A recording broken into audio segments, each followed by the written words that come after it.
بسم اللہ الرحمن الرحیم۔ معزز دوستو السلام علیکم۔ تاریخ عالم ایسی کہانیوں سے بھری پڑی ہے کہ جن میں نیکوں کے ساتھ ساتھ بدکار انسانوں کی بھی تاریخ رقم کی گئی ہے۔ زیر نظر تحریر میں بھی ایک ایسی ہی عورت ہیروڈیس کا واقعہ بتایا گیا ہے کہ کیسے وہ دنیا کی بدترین اور بدکار عورت ثابت ہوئی۔ یہ حضرت عیسیٰ علیہ السلام کی ولادت سے پہلے کا واقعہ ہے کہ روم کی سرزمین پر اگسٹس کی حکومت تھی اور سلطنت روم کے فلسطین کی ریاست کے ساتھ بہت اچھے تعلقات کی وجہ یہ تھی کہ سرزمین فلسطین بہت سرسبز و شاداب ہونے کے ساتھ ساتھ اپنے وقت کی سب سے ترقی یافتہ صنعت اور تجارت کی مالک ریاست تھی، اس لیے روم اس کا اچھا دوست ہونے کے ساتھ ساتھ سفارتی سطح پر بھی اچھے تعلقات رکھتا تھا۔ فلسطین میں اس وقت جس بادشاہ کی حکومت تھی اس کا نام ہیروڈ تھا۔ اس کے استبل کے ایک ملازم کی بیٹی تھی جس کا نام ہیروڈیس تھا۔ ہیروڈیس بہت ہی خوبصورت لڑکی تھی۔ اس کا حسن نگاہوں کو خیرہ کر دینے کے ساتھ ساتھ ایک شخص کو اپنی طرف متوجہ کرنے کی صلاحیت رکھتا تھا۔ اس میں اسی وجہ سے بہت غرور اور نخرہ تھا کہ کسی کو بھی زیادہ گھاس نہیں ڈالتی تھی، جبکہ پورا شہر اس پہ مرتا تھا۔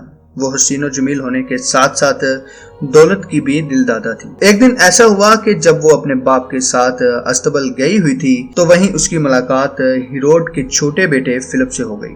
شہزادہ اس کی محبت کے جال میں الجھ گیا اور ضد کر کے اس سے شادی کر لی۔ شہزادہ پہلے بھی ایک بیوی کا شوہر تھا مگر اس کے حسن کے آگے اس کی ایک نہ چلی اور اس طرح ہیروڈیس ملکہ بننے کے خواب دیکھنے لگی۔ کچھ عرصہ گزرا تو ہیروڈیس کو معلوم ہوا کہ وہ ماں نہیں بن سکتی اور فلپ کو بھی اس بات کی فکر ستانے لگی کہ اس کے تاج کا وارث کون ہوگا۔ ہیروڈیس غمگین رہنے لگی۔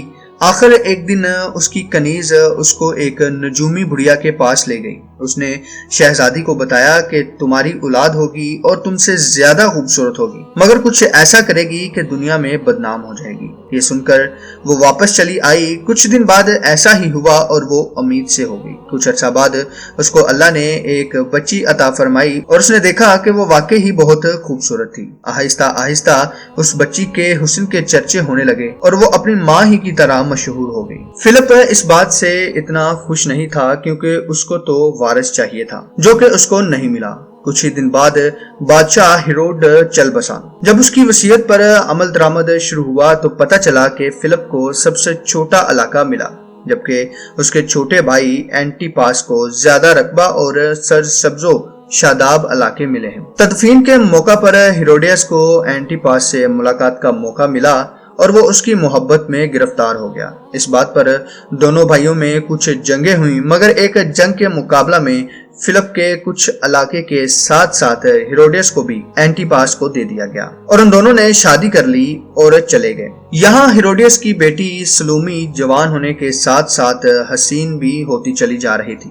انہی دنوں پیغمبر یحییٰ علیہ السلام اللہ کے پیغام کی تبلیغ میں مصروف تھے۔ وہ بلا کے خوبصورت تھے اور ایک دن جب سلومی نے ان کو دیکھ لیا تو بے تاب ہو کر دعوتیں گنا دی، جس پر ان کو بہت غصہ آیا اور انہوں نے رد کرنے کے ساتھ ساتھ یہ بھی کہا کہ تم کو دیکھنا میرے لیے ایک گناہ ہے۔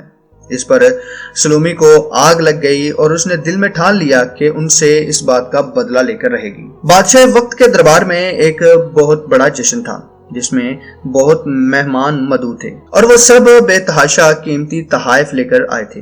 ہیروڈیاس بھی گئی اور اس نے کہا کہ سب سے زیادہ قیمتی تحفہ صرف وہی دے گی۔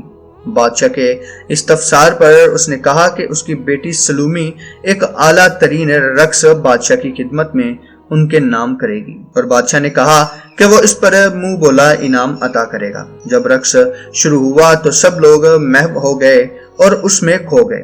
رقص کے آخر میں سلومی نے ایک ایک کر کے اپنے کپڑے اتارنے شروع کر دیے۔ یہ منظر دیکھ کر سب درباری بہت خوش ہوئے۔ آخر میں بادشاہ نے انعام کا پوچھا تو اس نے کہا کہ پیغمبر یحییٰ علیہ السلام کو قتل کیا جائے۔ بادشاہ پریشان تو ہوا مگر چونکہ وہ زبان دے چکا تھا تو ایسا ہی کیا اور اس بدبخت کے کہنے پر حضرت یحییٰ علیہ السلام کو شہید کر دیا گیا۔ اس کے کچھ ہی عرصہ بعد روم کے سیزر دوم نے اینٹی پاس کے بھتیجے ایگریپا کو مشتعل کر کے اپنے چچا کی سلطنت پر یلغار کروا دی۔